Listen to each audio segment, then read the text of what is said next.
ఉమయ్య గారికి, అలాగే సర్పంచ్ గారు కొత్త రెడ్డి గారికి, అలాగే గ్రామ పెద్దలు, గ్రామ రైతులు, ముఖ్యంగా మన ఆహ్వానాన్ని మన్నించి మన కోసం టైం స్పెండ్ చేసినటువంటి మన జిల్లా అధికారి డాక్టర్ జ్ఞానశేఖర్ సార్ గారికి, అలాగే మన పశు వైద్య సిబ్బంది అందరికీ కూడా నా నమస్కారం.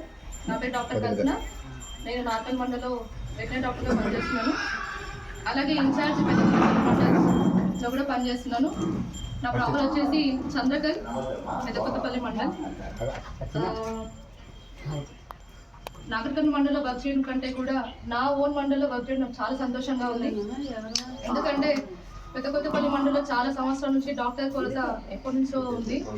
అలాంటి మండలిని వర్క్ చేసిన చాలా సంతోషంగా ఉంది. రావడమే మనం ఫర్టిలిటీ క్యాంప్తో స్టార్ట్ చేసాము.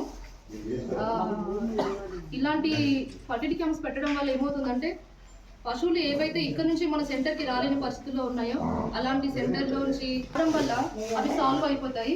కొంతమంది చెప్పారు కొన్ని కర్న్ ఆపరేషన్ ఉన్నాయి, కొన్ని ప్రాబ్లమ్స్ ఉన్నాయి, కొన్ని కట్టట్లేదు అంటున్నారు. అలాంటి వాళ్ళందరికీ కూడా నేను చెప్పేది ఒకటే, ఎనీ ప్రాబ్లం ఏ ప్రాబ్లం ఉన్నా సరే మీరు పెద్దకొత్తపల్లి లేదా వెన్నచర్ల ఇలాంటి సబ్ సెంటర్లో మీరు డాక్టర్స్ని కానీ స్టాఫ్ని కానీ మీరు అందుబాటులో ఎవరుంటే వాళ్ళని మీరు అడిగి మీరు సలహాలు సూచనలు తీసుకొని కోరుకుంటున్నాను.